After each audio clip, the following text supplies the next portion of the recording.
매일 성경 묵상 나눔입니다. 2024년 11월 20일 수요일입니다. 우리 오늘부터는 호세아서를 묵상합니다. 1장 1절에서 11절이 오늘의 본문입니다. 본문을 읽습니다. 우시야와 요담과 아하스와 히스기야가 이어 유다 왕이 된 시대, 곧 요아스의 아들 여로보암이 이스라엘 왕이 된 시대에 브리의 아들 호세아에게 임한 여호와의 말씀이라. 여호와께서 처음 호세아에게 말씀하실 때 여호와께서 호세아에게 이르시되 너는 가서 음란한 여자를 맞이하여 음란한 자녀들을 낳으라.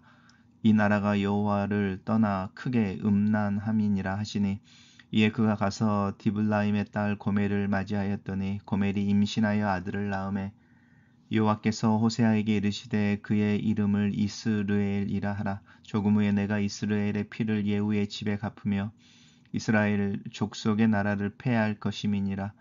그 날에 내가 이스라엘 골짜기에서 이스라엘의 활을 꺾으리라 하시니라. 고멜이 또 임신하여 딸을 낳음에 여호와께서 호세아에게 이르시되 그 이름을 로루하마라 하라. 내가 다시는 이스라엘 족속을 긍휼히 여겨서 용서하지 않을 것임이니라. 그러나 내가 유다 족속을 긍휼히 여겨 그들의 하나님 여호와로 구원하겠고 활과 칼이나 전쟁이나 말과 마병으로 구원하지 아니하리라 하시니라. 고멜이 로루하마를 젖된 후에 또 임신하여 아들을 낳음에 여호와께서 이르시되 그의 이름을 로암미라 하라. 너희는 내 백성이 아니요 나는 너희 하나님이 되지 아니할 것임이니라. 그러나 이스라엘 자손의 수가 바다의 모래같이 되어서 헤아릴 수도 없고 셀 수도 없을 것이며, 전에 그들에게 이르기를 너희는 내 백성이 아니라 한 그곳에서 그들에게 이르기를 너희는 살아계신 하나님의 아들들이라 할 것이라. 이에 유다 자손과 이스라엘 자손이 함께 모여 한 우두머리를 세우고 그 땅에서 올라오리니 이스라엘의 날이 클 것이미로다.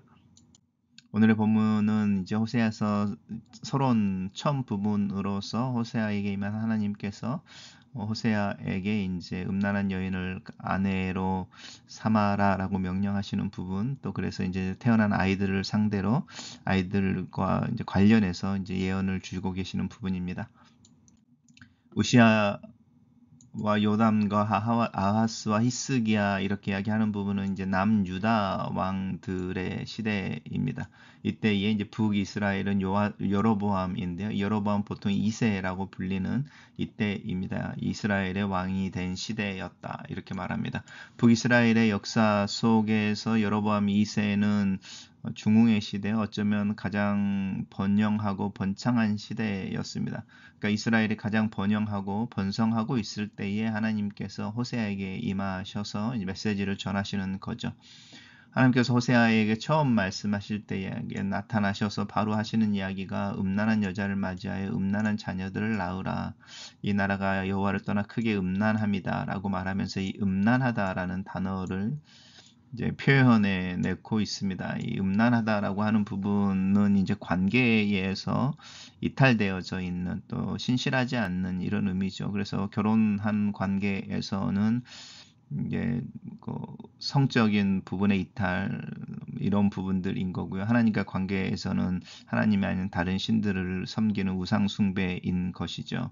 음란한 자녀들, 자식들이라고 하는 부분은 이제 우리가 좀 고민해 볼 필요가 있는데, 이게 이제 호세아와 고멜 사이에서 낳은 아이들인 거냐, 이제 이 부분은 사실은 잘 알 수 없습니다. 왜냐하면 음란한 자식들이라고 하는 부분은 부부 사이에서 태어난 아이들에게 붙일 수 있는 표현은 아니어서요. 어쨌든 이제 성경에서 이제 그냥 고멜이 아이를 낳았다 이렇게 이야기를 하고 있는 부분이어서, 어쨌든 이제 호세아가 가서 하나님의 말씀을 따라서 이제 고멜을 맞이하는데, 이 고멜이 음란한 여자였겠죠. 왜냐하면 음란한 여자를 찾아서 가라고 했으니까. 고멜이 임신하여 아들을 낳습니다. 그리고 그의 이름을 이스르엘이라 불러라 이렇게 말합니다. 그리고 이제 그 이스라엘은 이스라엘 골짜기라는 것과 연관이 되어진 이름인데, 이스라엘 족속의 나라를 피할 것이다 라고 하는 것을 전제로 하고 있습니다. 이스라엘의 활을 꺾으시리라. 이스라엘이 멸망하게 될 것에 대한 이야기인 거죠. 두 번째로 이제 딸을 낳을 때에 하나님께서 그 두 번째 딸의 이름을 로루하마라고 해라라고 이야기하시는데, 이 로루하마의 이름은 다시는 이스라엘 족속이 공유를 받지 못할 것이다. 하나님의 용서를 받지 못한다라고 하는 어떤 마지막 경고인 거죠. 마지막 센텐스 같은 법정에서 센텐스 같은 의미의 이름을 짓게 합니다. 그러나라고 하면서 이제 북이스라엘과 남유다가 구별되어져서 남유다는 긍휼의 여김을 받아 하나님 여호와로 말미암아 구원을 얻게 될 것이다. 그렇지만 칼이나 활이나 이 말은 이제 국제 정세 속에서 다른 나라들, 다른 강대국들의 힘을 빌어서라든지 스스로 자국 부강이라고 하는 어떤 자신의 힘으로는 그거는 아니다. 이제 이야기가 분명하게 가죠. 그리고 이제 세 번째 자녀, 두 번째 아들이죠. 왜냐 아들, 딸, 아들인 거니까 로암미라고 해라라고 합니다. 로암미는 너희는 내 백성이 아니다. 나는 너희 하나님이 되지 아니할 것이다. 이것은 이제 그냥 단순히 하는 이야기가 아니고 나는 너희 하나님, 너희는 나의 백성이라고 하는 부분은 출애굽 이후로 계속적으로 흘러오는 하나님과 이스라엘 사이의 약속이었습니다. 언약인 거죠. 이제 그 언약이 깨어져 버리는 거죠. 그래서 너희는 나의 백성이 아니요 나는 너희 하나님이 아닐 것이다라고 하는 것은 하나님과 이스라엘 백성, 특별히 이제 북왕국 이스라엘이 이혼 상태로 간다. 결혼의 언약이 깨어져 버렸다라고 하는 부분입니다.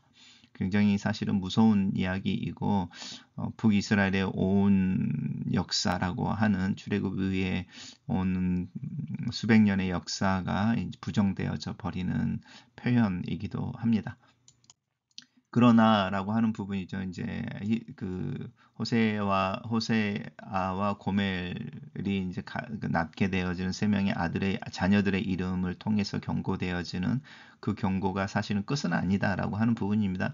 되게 아이러니입니다. 하나님께서 자신의 언약을 파기하고 도와주지 않을 것, 용서받지 못할 것, 긍휼의 여김을 받지 못할 것에 대해서 그리고 이제 결국은 북이스라엘이 멸망할 것에 대해서 이야기하시면서 오히려 북이스라엘 자손의 숫자는 바다의 모래같이 된다. 이것은 이제 셀 수 없이 된다. 이 부분은 아브라함에게 밤하늘을 보여주시면서 밤하늘의 별들처럼 네 자녀들이 후손이 이렇게 이야기하는 축복의 말씀이거든요. 그리고 이것이 이제 솔로몬 때라든지 이스라엘 역사 속에서 가장 어떤 중의 상징처럼요. 옛날에는 이제 인구가 많은 것이 힘이었으니까 그런 이제 상징입니다. 나는 너희 하나님이 더 이상 아니고 너희는 나의 백성이 더 이상 아니다. 그러나 너희들의 숫자는 내가 아브라함에게 약속했던 것처럼 번성하게 될 것이다. 라고 하는 부분이고요. 너희는 내가 백성이 아니라 한 그곳에서 그들에게 이르기를 너희는 살아계신 하나님의 아들들이다. 라고 이야기할 거다라고 하는 부분입니다. 그러니까 이 그들이라고 하는 부분이 자연스럽게 너희라고 하는 부분과 연결되어 이제 반대되어지죠. 그러면 이스라엘 자손의 수라고 하는 부분이 그들하고 연관이 되어지고요. 지금 현재 하나님의 멸망의 아니면 심판의 메시지를 듣고 있는 호세아의 메시지를 전달받고 있는 북이스라엘 자손이 너희가 되는 것이니까 다른 부류의 사람들일 수도 있겠다 생각해 볼 수 있죠. 이게 뭐 후손이다 이렇게 시간이 흐른 후에 이렇게일 수도 있지만 어쩌면 이스라엘 자손의 수가 바다의 모래같이 되어서 헤아릴 수도 없다라고 하는 이때의 그들과 지금 현재 음란하고 하나님으로부터 파이널 센텐스를 받고 있는 이스라엘 지금 현재 북왕국의 사람들과는 다른 부류일 수도 있겠다. 그리고 왜냐하면 그들이 너희는 살아계신 하나님의 아들들이다라고 하는 부분이죠. 그래서 이 대명사의 좀 분위기들을 보시면 뭔가 좀 다른 부분일 수도 있겠다 이런 뉘앙스를 느끼실 수 있죠. 이에 유다 자손과 이스라엘 자손이 함께 모여서 한 우두머리를 세우고 그 땅으로부터 올라오리니 이스라엘의 날이 클 것이다. 이스라엘 골짜기에서 북왕국 이스라엘이 멸망했었는데 다시 그 부분이 회복되어지는 것에 대한 이야기를 하고 있습니다. 그래서 10절 이후에 회복 아니면 이것이 이제 북왕국의 회복인 건지 아니면 다른 부류의 하나님의 아들들이라고 북왕국에 있는 사람들을 고백해내는 또 다른 그룹의 회복인 건지 어쨌든 그날에 이 남유다와 북이스라엘 자손들이 함께 모여서 한 우두머리를 세우고 그 땅으로부터라고 하는 것은 이제 흩어졌던 뭐 바벨론이라든지 아시리아든지 이렇게 북이스라엘을 멸망시키고 끌어갔던 포로로 잡혀갔던 곳에서 올라올 것이다라고 하는 회복의 메시지입니다. 단락을 요약해 보겠습니다. 호세아에게 임한 하나님은 호세아에게 음란한 여자를 맞이하여 음란한 자식을 낳게 함으로써 우상 숭배에 열중하는 북이스라엘의 모습과 또 회복의 미래에 대한 말씀을 하신다. 이렇게 정리해 봤습니다. 묵상 나눔입니다. 하나님께서는 북왕국 이스라엘이 어느 때보다 번영 또 안정을 누리던 여로보암 2세 때 선지자 호세아를 통해 그들의 실상을 폭로하십니다. 호세아에게 바알 신전에 속한 음란한 여인과 혼인하라는 충격적인 명령을 내리십니다. 백성에게서 거룩한 선지자의 아내가 신전 창기라니 가당한 일인가? 라는 질문을 유발하게 하는 행동입니다. 하지만 그 질문은 신랑 하나님을 배신하고 음란하게 다른 우상을 쫓던 자신에게 던져야 하는 질문이었습니다. 선지자와 음녀의 혼인을 괴상하게 여기기 전에 하나님의 거룩한 신부여야 할 자신이 음녀로 전락한 현실을 돌아봐야 합니다. 호세아서를 묵상하는 우리 역시 마찬가지입니다. 평안한 삶이 내 영적 시야를 가려 영적 외도를 방조하지는 않는지 돌아봅시다. 하나님은 호세아의 첫째 아들 이름을 이스라엘로 짓게 하십니다. 이스라엘은 예후가 아합 가문을 향한 하나님의 심판을 수행했던 사륙의 장소이기도 합니다. 하지만 예서의 후손들 역시 우상 숭배를 이어가고 있으므로 예후 왕조 또한 이스라엘에서 동일하게 심판을 받을 것입니다. 다른 이의 부정을 비난하는 데는 재빠르지만 내 삶이 서서히 그들의 죄에 물들여가는 불의에는 둔감하지는 않습니까? 둘째 딸 로루하마는 가치 없는 심판을, 셋째 아들 로암미는 완전히 깨어진 관계를 뜻합니다. 돌이킬 수 없는 때가 오기 전에 어서 음란과 불법의 자리에서 떠납시다. 우상에 기웃거리는 우리를 심판하시되 결국 피할 길을 여시는 하나님, 매번 하나님을 배신하는 우리를 여전히 내 백성으로 불러주시는 하나님이 계시는 한 아직 희망이 있습니다.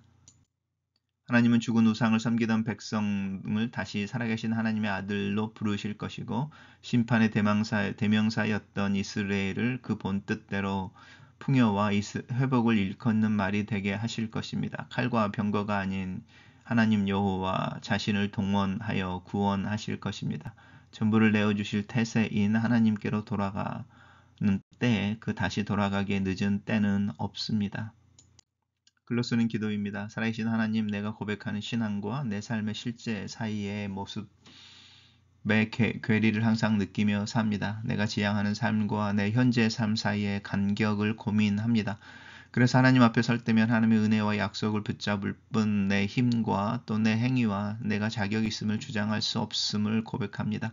이것이 핑계가 아니라 겸손이 되며 감사하는 마음이 되고 하나님 말씀을 따라 더 배우고 경책을 받으며 바르게 수정하고 의로 교육되는 일에 열심을 내는 하루하루를 살게 도와주시옵소서. 내 삶의 굳은 살이 되어버린 타성의 신앙이 깨어지고 진실된 하루로 주님과 동행하기를 원합니다. 아멘.